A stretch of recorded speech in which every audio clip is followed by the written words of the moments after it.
Hi everyone, welcome back to infinite lectures. तो आज के जो वीडियो है वो डिप्लोमा होल्डर के लिए है जिन्होंने डिप्लोमा इलेक्ट्रिकल एंड सिविल से किया है, उनके लिए ये वैकेंसी आई हुई है। Basically power grid corporation of India limited की तरफ से ये रिक्रूटमेंट 2021 का नोटिफिकेशन है। सो इसके बारे में हम डिटेल में बात करने वाले हैं। तो अगर आप गवर्नमेंट जॉब में इंटरेस्टेड हो तो आप इस चैनल को सब्सक्राइब करने के साथ साथ नोटिफिकेशन को भी ऑन कर सकते हैं। इस चैनल पर गवर्नमेंट जॉब से रिलेटेड एंड इसके अलावा courses, exams, colleges, career related videos भी आती है। तो सब्सक्राइब करने के साथ नोटिफिकेशन को ऑन कर दीजिएगा और आप चाहो तो इस वीडियो को शेयर कर सकते हैं। सो सबसे पहले हम पोस्ट एंड जो कैटेगरी वाइज पोस्ट दिया गया है वो हम बात कर लेते हैं। सो बेसिकली इसमें आपको सबसे पहले ट्रेनिंग करनी होती है अगर आप सेलेक्ट होते हैं तो ये डिप्लोमा ट्रेनिंग रिक्रूटमेंट के लिए ये नोटिफिकेशन है। फर्दर आप जैसे ही आपका ट्रेनिंग कंप्लीट हो जाता है उसके बाद जूनियर इंजीनियर पोस्ट के लिए आप परमानेंट हो जाते हो। तो ये परमानेंट जॉब है और इसमें टोटल जो वैकेंसी आई है वो 35 पोस्ट के लिए है।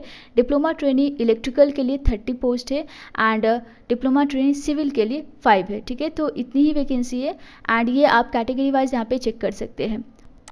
उसके बाद जॉब स्पेसिफिकेशन की बात करते हैं जिसमें हम post, qualification, discipline and age limit की बात करेंगे। सो जो पहला पोस्ट है वो डिप्लोमा ट्रेनिंग इलेक्ट्रिकल के लिए है। तो इसमें आपने अगर 3 साल का डिप्लोमा किया है, ठीक है, फ्रॉम रिकॉग्नाइज्ड टेक्निकल बोर्ड या इंस्टीट्यूट से, और मिनिमम आपके 70% है। ये जनरल, ओबीसी एंड ईडब्ल्यूएस के लिए है। ओबीसी नॉन क्रीमी लेयर से होने चाहिए। तो बेसिकली आपको 70% मिनिमम स्कोर करने हैं 3 साल के डिप्लोमा प्रोग्राम में। और अगर आप एसटी, एससी या पीडब्ल्यूडी से बिलोंग करते हैं तो आपने सिर्फ पास किया है 3 ईयर का डिप्लोमा तो भी आप अप्लाई कर सकते हैं।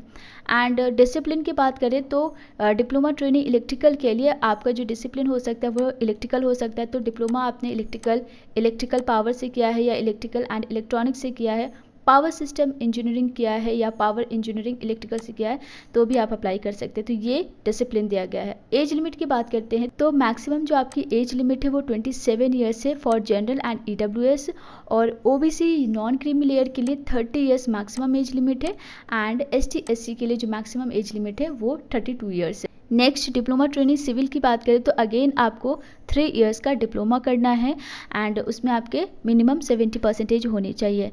और मिनिमम 70% किन लोगों को स्कोर करना है? General, OBC non creamy layer, EWS and ST candidate. इन सभी के लिए मिनिमम 70% का क्राइटेरिया है। एससी के लिए सिर्फ पासिंग मार्क्स है, आपने सिर्फ पास किया है तो आप अप्लाई कर सकते हैं। उसके बाद यहाँ पे सिर्फ सिविल इंजीनियर ही अप्लाई कर सकते हैं। तो मैक्सिमम एज लिमिट क्या है? 27 ईयर्स है आपकी अगर आप एसटी, ईडब्ल्यूएस एंड जनरल से बिलोंग कर रहे हैं, और अगर आप ओबीसी नॉन क्रीमी लेयर से बिलोंग करते हैं तो मैक्सिमम 30 ईयर्स है, और अगर आप एससी से बिलोंग करते हैं तो मैक्सिमम 32 ईयर्स। एंड एक और चीज़ यहाँ पे आपको डेट दी गई हुई है 15 जून 2021। तो इस डेट के अकॉर्डिंग ही आप अपनी एज चेक कर सकते हैं। सिलेक्शन प्रोसेस की बात करते हैं तो सिलेक्शन आपका रिटन टेस्ट के बेसिस पे ही होगा जो कि कंप्यूटर बेस्ड टेस्ट है। तो आइए इस टेस्ट के बारे में भी जान लेते हैं। तो ये जो टेस्ट है इसमें आपके ऑब्जेक्टिव टाइप के क्वेश्चंस होंगे, 2 घंटे मिलेंगे आपको। इसमें 2 पार्ट्स होंगे, ठीक है, दोनों ही पार्ट को आपको 2 घंटे में कंप्लीट करना होगा। फर्स्ट पार्ट की बात करें तो इसमें आपके टीकेटी एंड पीकेटी टाइप के क्वेश्चंस होंगे, यानी कि technical knowledge test and professional knowledge test. तो इसमें आपके 120 क्वेश्चंस होंगे और आपके जो क्वेश्चंस होंगे वो आपके डिसिप्लिन पे होगा, लाइक आपका electrical and civil based questions होंगे, ठीक है।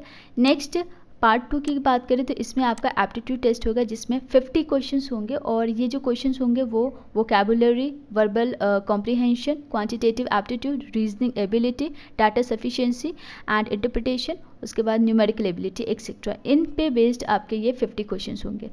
आपके जो क्वेश्चंस है ये एमसीक्यू टाइप्स के होंगे जिसमें आपके 4 ऑप्शंस होंगे। एक क्वेश्चन आपका 1 मार्क का होगा और इसमें नेगेटिव मार्किंग होगी 1/4, ठीक है। और इस एग्ज़ाम को आप हिंदी या फिर इंग्लिश लैंग्वेज, इन दोनों में से किसी भी लैंग्वेज में इस टेस्ट को दे सकते हैं।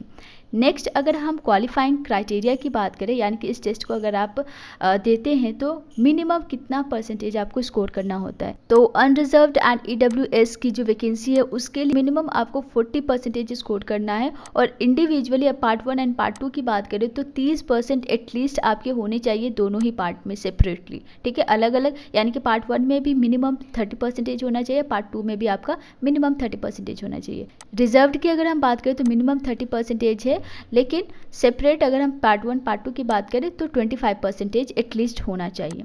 नेक्स्ट टेस्ट सेंटर्स की बात करें तो 3 ही टेस्ट सेंटर्स है, दिल्ली, जयपुर एंड देहरादून। और आपका जो एडमिट कार्ड है वो आपके एप्लीकेशन पोर्टल पे मिल जाएगा। सैलरी की बात करें तो जैसे कि आप डिप्लोमा ट्रेनिंग के लिए रिक्रूट किए जाओगे और उसके बाद आपको ट्रेनिंग करनी होती है, ठीक है। तो ट्रेनिंग के दौरान आपको जो स्टाइपेंड मिलेगा वो 27,500 पर मंथ मिलेगा। एंड जैसे आप सक्सेसफुली इस ट्रेनिंग को कंप्लीट कर लेते हैं तो उसके बाद आपको जूनियर इंजीनियर पोस्ट के लिए, जो कि सुपरवाइजरी कैटेगरी में आता है, तो उस पोस्ट के लिए आपको परमानेंट कर दिया जाता है। एंड देन आपकी सैलरी बेसिक जो पे स्केल है आपकी वो 25,000 टू 1,17,500 है। तो इसके अकॉर्डिंग ही आपकी सैलरी होगी। सर्विस एग्रीमेंट बॉन्ड की बात करते हैं तो इसमें बेसिकली होता क्या है कि आपको एक अमाउंट फिक्स किया जाता है।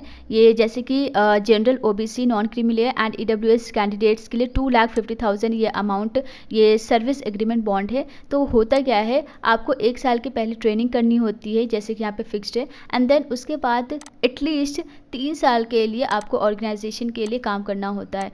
तो कम से कम इतना आपको करना ही होगा, इससे पहले आप इस सर्विस को छोड़ नहीं सकते हैं। अगर आप इन केस ऐसा करते हैं या इस ऑर्गेनाइजेशन को छोड़ते, इस जॉब को छोड़ते हैं, तो आपको 2,50,000 रुपीज़ पे करना होता है।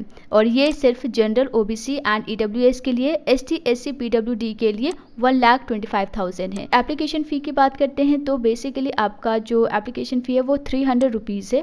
And ST, SC, PWD, ex serviceman और डिपार्टमेंटल कैंडिडेट्स के लिए कोई एप्लीकेशन फ़ी नहीं है और ये नॉन रिफंडेबल एप्लीकेशन फ़ी है।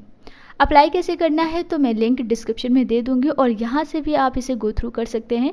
और क्या क्या डॉक्यूमेंट्स की ज़रूरत है ये चीज़ें भी यहाँ पे दी गई है, तो इसे आप डिटेल में देख लीजिएगा। मैं बेसिकली जो नोटिफिकेशन का जो लिंक है वो मैं डिस्क्रिप्शन में दे रही हूँ और साथ ही साथ अप्लाई कहाँ पे करना है उसका लिंक भी आपको डिस्क्रिप्शन में मिल जाएगा। सो डायरेक्टली आप अप्लाई कर सकते हैं। सो एप्लीकेशन आपका आज से ही स्टार्ट है। आप आज से एप्लीकेशन फॉर्म फिल कर सकते हैं 24 मई 2021 एंड लास्ट डेट आपकी 15 जून 2021 है, ठीक है।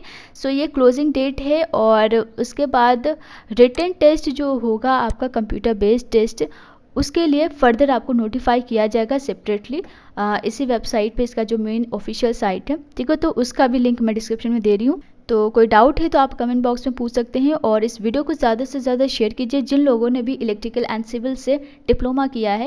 एंड अगर आपने डिप्लोमा करने के बाद एमटेक, बीटेक ये सारी चीज़ें भी की है तो भी आप अप्लाई कर सकते हैं। जो बेसिक मिनिमम एजुकेशनल क्वालिफिकेशन है वो डिप्लोमा इन इलेक्ट्रिकल और सिविल से होना चाहिए, ठीक है।